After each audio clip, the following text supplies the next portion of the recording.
राधे राधे मित्रों, स्वागत है आपका अपने चैनल राधे कथा सागर में। मित्रों, आज हम सुनेंगे गुरुवार व्रत की कथा। इस कथा को सुनने मात्र से भगवान विष्णु की और माता लक्ष्मी जी की कृपा हम पर बनी रहती है। आइए चलते हैं कथा की ओर। प्राचीन समय की बात है। भारत में एक राजा राज्य करता था। वह बड़ा प्रतापी तथा दानी था। वह नित्य प्रति मंदिर में भगवान दर्शन करने जाता था। वह ब्राह्मण और गुरु की सेवा किया करता था। उसके द्वार से कोई भी याचक निराश नहीं लौटा करता था। वह प्रत्येक गुरुवार को व्रत उपवास रखता एवं पूजन करता। हर दिन गरीबों की सहायता करता था। परंतु ये सब बातें उसकी रानी को बिल्कुल भी अच्छी नहीं लगती थी। वह न व्रत करती और न किसी को एक पैसा दान में देने देती थी। वह राजा से भी ऐसा करने को मना किया करती थी। एक समय की बात है कि राजा शिकार खेलने वन को चले गए। घर पर रानी और दासी थे। उस समय गुरु बृहस्पति साधु का रूप धारण कर राजा के दरवाजे पर भिक्षा मांगने आए। साधु ने रानी से भिक्षा मांगी तो वह कहने लगी, हे साधु महाराज, मैं इस दान पुण्य से तंग आ चुकी हूँ। इस कार्य के लिए तो मेरे पति देव ही बहुत हैं। अब आप ऐसी कृपा करें कि सारा धन नष्ट हो जाए और मैं आराम से रह सकूं। साधु रूपी बृहस्पति देव ने कहा, हे देवी, तुम बड़ी विचित्र हो। संतान धन से कोई दुखी नहीं होता, इसको सभी चाहते हैं। पापी भी पुत्र और धन की इच्छा करता है। अगर तुम्हारे पास धन अधिक है तो भूखे मनुष्यों को भोजन कराओ, प्याऊ लगवाओ, ब्राह्मणों को दान दो, धर्मशालाएं बनाओ, कुआं, तालाब, बावड़ी, बाग बगीचे आदि का निर्माण कराओ तथा निर्धनों की कुंवारी कन्याओं का विवाह कराओ। सती यज्ञ आदि करो। इस प्रकार से कर्मों से आपके कुल का और आपका नाम परलोक में भी सार्थक होगा एवं तुम्हें स्वर्ग की प्राप्ति भी होगी। परंतु रानी साधु की इन सब बातों से खुश नहीं हुई। उसने कहा, हे साधु महाराज, मुझे ऐसे धन की आवश्यकता नहीं जिसको मैं अन्य लोगों को दान देती फिरूं तथा जिसको रखने और संभालने में मेरा सारा समय नष्ट हो जाए। साधु ने कहा, हे देवी, यदि तुम्हारी ऐसी ही इच्छा है तो जैसा मैं तुम्हें बताता हूँ तुम वैसा ही करना। बृहस्पतिवार के दिन घर आंगन को गोबर से लीपना, अपने केशों को पीली मिट्टी से धोना, केशों को धोते समय स्नान करना, राजा से कहना वे हजामत करवाए, भोजन में मांस मदिरा खाना, कपड़े धोबी के यहाँ धुलने देना। इस प्रकार 7 बृहस्पतिवार तक करने से तुम्हारा सारा धन नष्ट हो जाएगा। यह कहकर साधु महाराज रूपी बृहस्पति देव अंतर ध्यान हो गए। रानी ने साधु के कहने के अनुसार 7 बृहस्पतिवार तक वैसा ही करने का विचार किया। साधु के बताए अनुसार कार्य करते हुए केवल 3 बृहस्पतिवार ही बीते थे कि उसकी समस्त धन संपत्ति नष्ट हो गई। भोजन के लिए दोनों समय परिवार तरसने लगा तथा सांसारिक भोगों से दुखी रहने लगा। तब राजा रानी से कहने लगा कि हे रानी, तुम यहाँ पर रहो, मैं दूसरे देश को जाता हूँ, क्योंकि यहाँ पर मुझे सभी लोग जानते हैं, इसलिए मैं यहाँ कोई काम धंधा नहीं कर सकता। अब मैं परदेश जा रहा हूँ, वहाँ कोई काम धंधा करूँगा, शायद हमारे भाग्य बदल जाएं। ऐसा कहकर राजा परदेश चला गया। वहाँ वह जंगल से लकड़ी काट कर लाता और शहर में बेचता। इस तरह जीवन व्यतीत करने लगा। राजा के बिना रानी और दासियां दुखी रहने लगी। किसी दिन भोजन मिलता और किसी दिन जल पीकर ही रह जाती। एक समय रानी और दासियों को 7 दिन बिना भोजन के व्यतीत करने पड़े। तो रानी ने अपनी दासी से कहा, हे दासी, यहाँ पास के नगर में मेरी बहन रहती है, वह बड़ी धनवान है, तो उसके पास जा और वहाँ से 5 सेर भेजर मांग कर ले आ, जिससे कुछ समय के लिए गुजारा हो जाएगा। दासी रानी की बहन के पास गई। रानी की बहन उस समय पूजा कर रही थी। बृहस्पतिवार का दिन था। दासी ने रानी की बहन से कहा, हे रानी, मुझे आपकी बहन ने भेजा है, मुझे 5 सेर भेजर दे दो। दासी ने यह बात अनेक बार कही, परंतु रानी की बहन ने कोई उत्तर नहीं दिया, क्योंकि वह उस समय बृहस्पतिवार की कथा सुन रही थी। जब दासी को रानी की बहन से कोई उत्तर नहीं मिला तो वह बहुत दुखी हुई। उसे क्रोध भी आया। वह लौटकर रानी से बोली, हे रानी, आपकी बहन बहुत घमंडी है, वह छोटे लोगों से बात नहीं करती। मैंने उससे कहा तो उसने कोई उत्तर नहीं दिया। मैं वापस चली आई। रानी बोली, हे दासी, इसमें उसका कोई दोष नहीं है। जब बुरे दिन आते हैं तब कोई सहारा नहीं देता। अच्छे बुरे का पता विपत्ति में ही लगता है। जो ईश्वर की इच्छा होगी वही होगा। ये सब हमारे भाग्य का दोष है। उधर रानी की बहन ने सोचा कि मेरी बहन की दासी आई थी, परंतु मैं उससे नहीं बोली, इससे वह बहुत दुखी हुई होगी। अतः कथा सुन विष्णु भगवान का पूजन समाप्त कर वह अपनी बहन के घर आई और कहने लगी, है बहन, मैं बृहस्पतिवार का व्रत कर रही थी।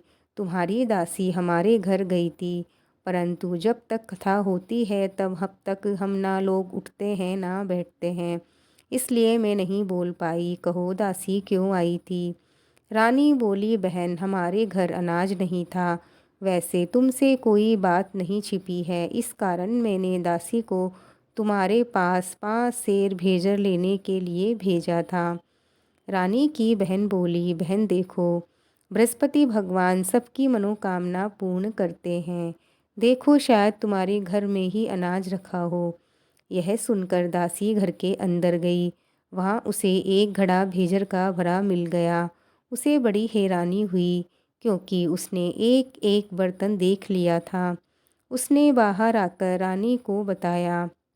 दासी अपनी रानी से कहने लगी, हे रानी देखो, वैसे हमको जब अन्न नहीं मिलता तो हम रोज ही व्रत किया करते हैं। अगर इनसे इस व्रत की विधि और कथा पूछ ली जाए तो हम भी व्रत कर लिया करेंगे। दासी के कहने पर रानी ने अपनी बहन से बृहस्पतिवार व्रत के बारे में पूछा। उसकी बहन ने बताया कि हे रानी बहन, बृहस्पतिवार को सूर्य उदय से पूर्व उठकर स्नान करके बृहस्पतिवार का व्रत करना चाहिए, लेकिन उस दिन सिर नहीं धोना चाहिए। बृहस्पतिवार के व्रत में चने की दाल और मुनक्का से विष्णु भगवान का केले के वृक्ष की जड़ में पूजन करें तथा दीपक जलावें। उस दिन एक ही समय भोजन करें। भोजन पीले खाद्य पदार्थ का करें तथा कथा सुने। इस प्रकार करने से गुरु भगवान प्रसन्न होते हैं, अन्न पुत्र धन देते हैं। इस तरह व्रत और पूजन की विधि बताकर रानी की बहन अपने घर लौट गई।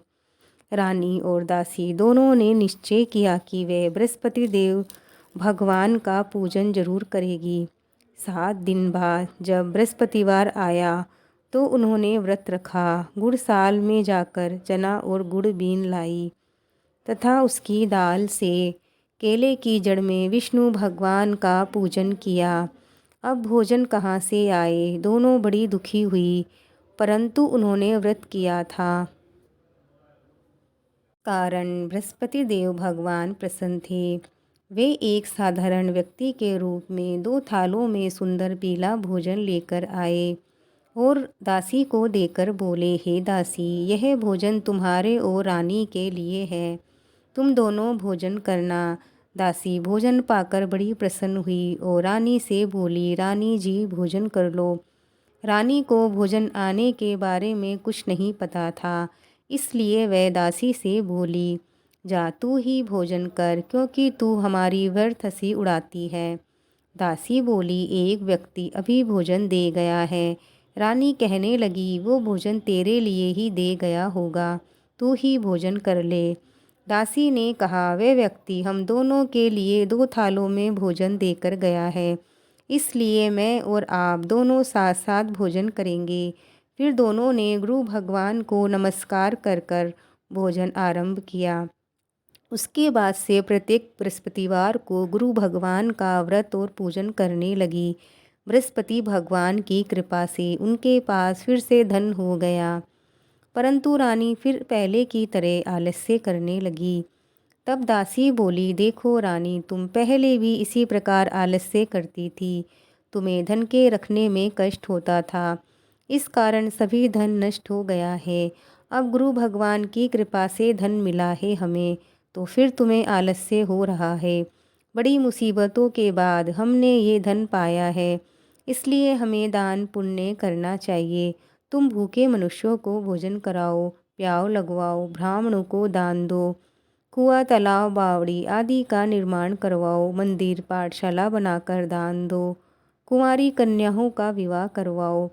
धन को शुभ कार्यों में खर्च करो, जिससे तुम्हारे कुल का यश बढ़े तथा स्वर्ग प्राप्त हो, प्रीत प्रसन्न हो। दासी की बात मानकर रानी ने इसी प्रकार के कर्म करने प्रारंभ कर दिए, जिससे उनका काफ़ी यश फैलने लगा। एक दिन रानी और दासी आपस में विचार करने लगी कि न जाने राजा किस दशा में होंगे, उनकी कोई खोज खबर भी नहीं है। गुरु भगवान से उन्होंने प्रार्थना की और भगवान ने रात्रि में राजा को सपने में कहा कि हे राजा, उठ, तेरी रानी तुझको याद करती है, अब अपने देश लौट जा। राजा प्रातःकाल उठकर जंगल से लकड़ी काटकर लाने के लिए जंगल की ओर चल पड़ा। जंगल से गुजरते हुए सोचने लगा, रानी की गलती से कितने दुख भोगने पड़े। राजपाट छोड़कर उसे जंगल में आकर रहना पड़ा। जंगल से लकड़ियां काटकर उन्हें बेचकर गुजारा करना पड़ा। उसी समय उस जंगल में बृहस्पति देव एक साधु का रूप धारण कर राजा के पास आकर बोले, हे लकड़हारे, तुम इस सुनसान जंगल में किस चिंता में बैठे हो, मुझे बतलाओ। यह सुन राजा के नेत्रों में जल भर आया और साधु की वंदना करके बोला, हे प्रभु, आप सब कुछ जानने वाले हैं। इतना कहकर राजा ने साधु को अपनी संपूर्ण कहानी सुना दी। महात्मा तो स्वभाव से ही दयालु होते हैं। वे राजा से बोले, हे राजा, तुम्हारी पत्नी ने बृहस्पति देव के प्रति अपराध किया था, जिसके कारण तुम्हारी ये दशा हुई है। अब तुम किसी प्रकार की चिंता मत करो, भगवान तुम्हें पहले से अधिक धन देंगे। देखो, तुम्हारी पत्नी ने बृहस्पतिवार का व्रत करना आरंभ कर दिया है। अब तुम भी बृहस्पतिवार का व्रत करके चने की दाल व गुड़ और जल को लोटे में डालकर केले के पत्ते से भगवान विष्णु का पूजन करो। फिर कथा कहो, सुनो, भगवान तुम्हारी सभी मनोकामनाएं पूर्ण करेंगे। साधु को प्रसन्न देखकर राजा बोला, हे प्रभु, मुझे लकड़ी बेचकर इतना पैसा नहीं बचता जिससे भोजन करने के उपरांत कुछ बचा सकूं। मैंने रात्रि में अपनी रानी को व्याकुल देखा है। मेरे पास कोई साधन नहीं जिससे मैं समाचार जान सकूं। फिर मैं बृहस्पतिवार की कौन सी कहानी कहूँ, सुनो, मुझको तो कुछ भी मालूम नहीं है। साधु ने कहा कि हे राजा, तुम किसी बात की चिंता मत करो। बृहस्पतिवार के दिन तुम रोजाना की तरह लकड़ियाँ लेकर शहर में जाओ। तुम्हें रोज से 2 गुना धन प्राप्त होगा, जिससे तुम भली भांति भोजन कर लोगे तथा बृहस्पति देव की पूजा का सामान भी आ जाएगा। बृहस्पति देव की कथा इस प्रकार है। प्राचीन काल में एक बहुत ही निर्धन ब्राह्मण था। उसके कोई संतान नहीं थी। वह नित्य पूजा पाठ करता, परंतु उसकी स्त्री बड़ी मलिनता के साथ रहती थी। वह न स्नान करती और न किसी देवता का पूजन करती। प्रातःकाल उठते ही सर्वप्रथम भोजन करती, बाद में कोई अन्य काम करती। ब्राह्मण देवता बहुत दुखी रहते थे। पत्नी को बहुत समझाते, किंतु उसका कोई परिणाम नहीं निकला। भगवान की अनुकंपा से एक समय उस ब्राह्मण की पत्नी गर्भवती हुई और 10वें महीने एक सुंदर कन्या को जन्म दिया। निर्धन ब्राह्मण कन्या के जन्म से बहुत दुखी हुआ। धीरे धीरे ब्राह्मण की कन्या बड़ी होने लगी। बचपन से ही उस कन्या की रुचि भगवान विष्णु की पूजा में थी।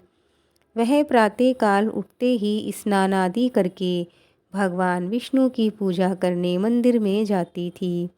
बृहस्पतिवार को व्रत करके विधिवत पूजा पाठ करती थी। पूजा पाठ के बाद वह पढ़ने के लिए पाठशाला जाती थी। घर से चलते हुए वह मुट्ठी भर जौ साथ लेकर जाती थी और पाठशाला के रास्ते में थोड़े थोड़े जौ गिराती जाती थी। जब वह पाठशाला से घर लौटती तो जौ के वह दाने सोने में बदले हुए मिलते थे। लड़की सभी सोने के दाने बीन लाती थी। एक दिन जब वह सोने के दानों को साफ कर रही थी तो उसकी माँ ने कहा, बेटी, सोने के दाने साफ करने के लिए सोने का सूप भी होना चाहिए। अगले दिन बृहस्पतिवार था। उसने भगवान बृहस्पति देव की पूजा करते हुए प्रार्थना की कि हे भगवान, यदि मैंने आपका व्रत विधिवत किया हो तो मुझे सोने का सूप दे दो। भगवान बृहस्पति देव ने उसकी मनोकामना पूरी करने का वचन दिया। पाठशाला से लौटते समय उसे रास्ते में सोने का सूप पड़ा हुआ मिला। घर लौटकर सोने का सूप अपनी माँ को दिखाकर वह सोने के दाने साफ करने लगी। उसी समय नगर का राजकुमार उसके घर के पास से गुजरा। उस सुंदर लड़की को सोने के सूप में जौ साफ कर देख राजकुमार उस पर मोहित हो गया। महल में लौटकर राजकुमार ने राजा से उस लड़की से विवाह करने की इच्छा प्रकट की। तो राजा ने ब्राह्मण को महल में बुलाकर राजकुमार से उसकी लड़की के विवाह की बात कही। ब्राह्मण तैयार हो गया। धूमधाम से उस लड़की का विवाह राजकुमार से हो गया। दुल्हन बनकर ब्राह्मण की लड़की महल में चली गई। लड़की के चले जाने से ब्राह्मण फिर निर्धन हो गया। उसे कई कई दिन भोजन नहीं मिलता था। बहुत दुखी होकर ब्राह्मण एक दिन अपनी लड़की के पास गया। अपने पिता से निर्धनता का समाचार सुनकर उसे बहुत सा धन देकर पिता को विदा किया। उस धन से ब्राह्मण के कुछ दिन तो आराम से गुजर गए, लेकिन जल्दी ही भूखों मरने की हालत आ गई। ब्राह्मण अपनी लड़की से धन लेने के लिए फिर महल में पहुंच गया।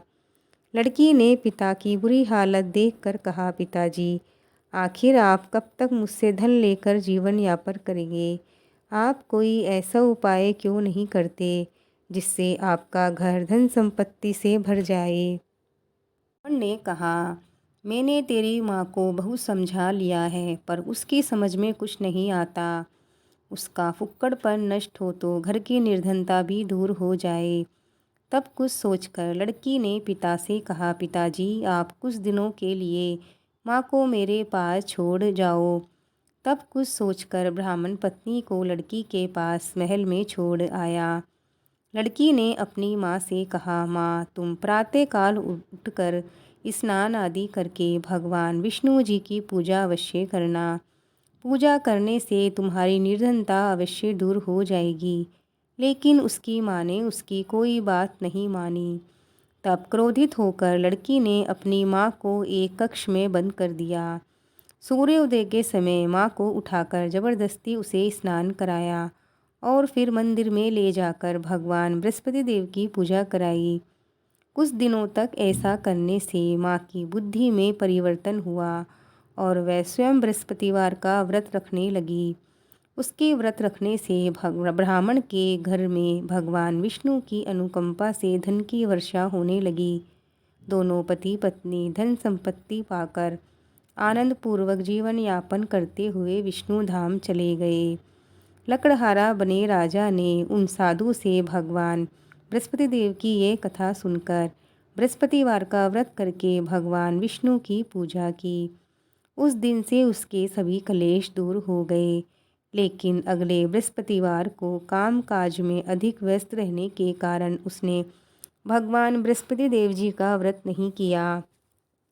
भगवान बृहस्पति देव लकड़हारे से क्रोध हो गए और उसे भूल की सजा दी। उस दिन नगर के राजा ने नगर में घोषणा करके सबको सूचित किया, प्रत्येक नागरिक मेरे महल में भोजन करने आए। जो नहीं आएगा उसे अपराधी मानकर भारी दंड दिया जाएगा। लकड़हारा बने राजा ने उस नगर के राजा की घोषणा तो सुनी, लेकिन जंगल से लकड़ी काटकर लाने और बेचने में देर होने के कारण वह समय पर महल में भोजन करने नहीं जा सका। अतः राजा के सैनिक लकड़हारे को पकड़कर महल में ले गए। राजा ने उसे महल में एक कक्ष में बैठाकर भोजन कराया। उस कक्ष में एक खूंटी पर रानी का सोने का हार लटका हुआ था।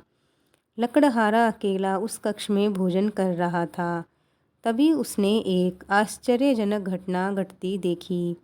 देखते ही देखते वह खूंटी हार को निगल गई। थोड़ी देर के बाद राजा ने हार को गायब देखा तो लकड़हारे को कारावास में डलवा दिया।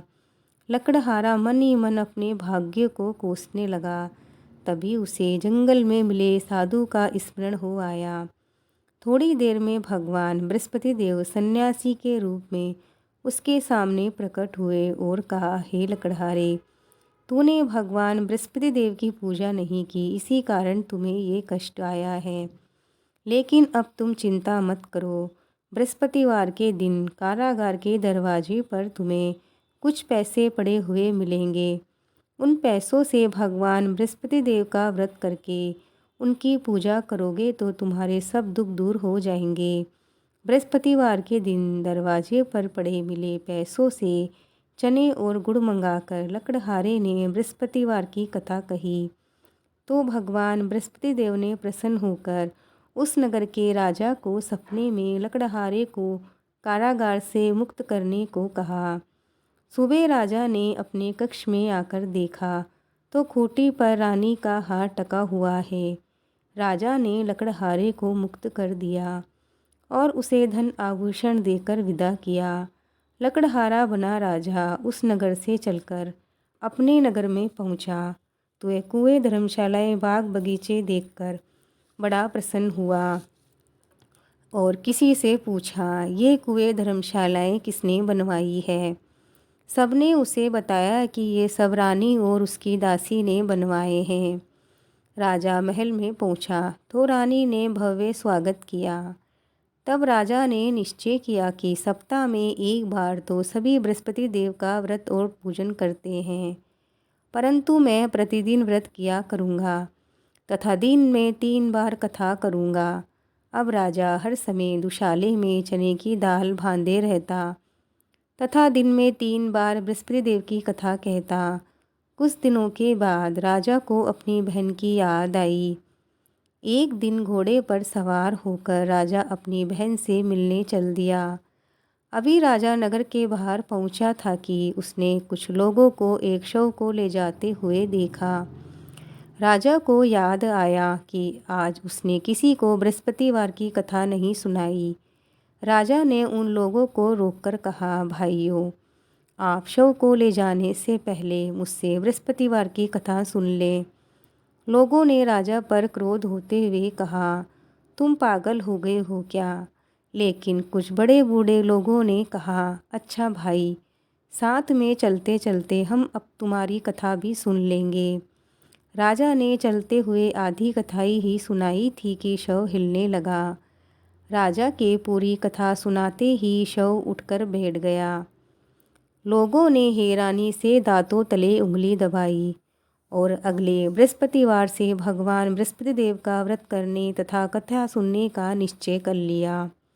अब घोड़े पर सवार राजा चलते हुए एक किसान के पास पहुंचा। किसान अपने खेत में हल चला रहा था। राजा ने कहा, अरे भाई, मुझसे बृहस्पतिवार की कथा सुन लो। किसान झुंझलाकर बोला, अरे भाई, देख नहीं रहे हो जितनी देर तक तुम्हारी कथा सुनूंगा उतनी देर में तो पूरा खेत में हल चला लूँगा। राजा निराश होकर चलने लगा। तभी किसान के बैल लड़खड़ाकर जमीन पर जा गिरे। किसान के पेट में भी जोरों का दर्द होने लगा। उस किसान की पत्नी जब खाना लेकर आई तो उसने किसान से इस बारे में पूछा। किसान ने घुड़सवार की पूरी कहानी सुना दी। किसान की पत्नी दौड़ती हुई राजा के पास पहुंचकर हाथ जोड़कर बोली, भैया, मैं तुम्हारी कथा सुनने को तैयार हूँ। राजा ने उसके साथ खेत पर पहुंचकर बृहस्पतिवार की कथा सुनाई। तभी बैल उठकर खड़े हो गए। किसान के पेट का दर्द भी तुरंत ठीक हो गया। राजा अपनी बहन के घर पहुंचा तो उसकी बहुत आओ भगत हुई। अगले दिन सुबह उठकर राजा ने देखा घर के सभी लोग भोजन कर रहे हैं। किसी भूखे को बृहस्पतिवार की कथा सुनाए बिना राजा भोजन नहीं करता था। उसने बहन से कहा, बहन, क्या घर में ऐसा कोई व्यक्ति है जिसने अभी तक भोजन नहीं किया हो? उसकी बहन बोली, भैया, हमारे घर में तो क्या, आपको पूरे नगर में ऐसा कोई व्यक्ति नहीं मिलेगा जिसने सुबह सुबह भोजन नहीं किया हो। तब राजा ने बहन के घर से निकलकर उस नगर में बिना भोजन किए व्यक्ति की तलाश की। एक गडरिये के घर में उसका बेटा बीमार होने के कारण भूखा रह गया था। राजा ने उसको जाकर बृहस्पतिवार की कथा सुनाई। कथा सुनते सुनते गडरिये का बीमार बेटा बिल्कुल ठीक हो गया। सबने राजा की बहुत प्रशंसा की। एक दिन राजा ने अपनी बहन से कहा, बहन, अब हम अपने घर जाना चाहते हैं, तुम भी हमारे साथ चलो, कुछ दिन वहाँ रहकर लौट आना। राजा की बहन ने अपनी सास से पूछा तो सास ने ताने देते हुए कहा, बहू, मायके जाना तो अकेली जाना, मेरे पोतों को नहीं लेकर जाना। तुम्हारे भाई के कोई भी संतान नहीं है, कहीं तुम्हारी भाभी मेरे पोतों पर कोई जादू टोना न कर दे। दूसरे कक्ष में बहन की सास की बातें सुनकर राजा दुखी मन से अकेला ही अपने नगर को लौट गया। रानी ने राजा से कहा, आप तो अपनी बहन को साथ लाने की बात कहकर गए थे, फिर बहन को साथ क्यों नहीं लाए? तब राजा ने दुखी होते हुए कहा, रानी, हम निसंतान हैं, इसलिए हमारे घर कोई आना पसंद नहीं करता। रानी ने राजा को समझाया, हे प्राणनाथ, हमें बृहस्पति देव ने सब कुछ दिया है, अब भगवान बृहस्पति देव हमें संतान अवश्य देंगे। बृहस्पतिवार को विधिवत व्रत करते हुए राजा रानी ने भगवान बृहस्पति देव से संतान के लिए प्रार्थना की। कुछ दिनों के बाद उन्होंने सपने में दर्शन देते हुए कहा, हे राजन, तेरी मनोकामना अवश्य पूरी होगी। एक सप्ताह बाद रानी गर्भवती हो गई। 10वें महीने रानी ने एक सुंदर पुत्र को जन्म दिया। राजा रानी जीवन पर्यंत बृहस्पतिवार का व्रत करते रहे। उनके घर में धन की वर्षा होती रही। इस तरह आनंद पूर्वक जीवन यापन करते हुए राजा रानी भगवान बृहस्पति देव की अनुकंपा से मोक्ष को प्राप्त करके सीधे वैकुंठ धाम पहुँच गए। बृहस्पतिवार को विधिवत व्रत करके जो स्त्री पुरुष भगवान विष्णु की पूजा करते हैं, भगवान उनकी सभी मनोकामनाएं पूर्ण करते हैं। बोलो बृहस्पति देव की जय।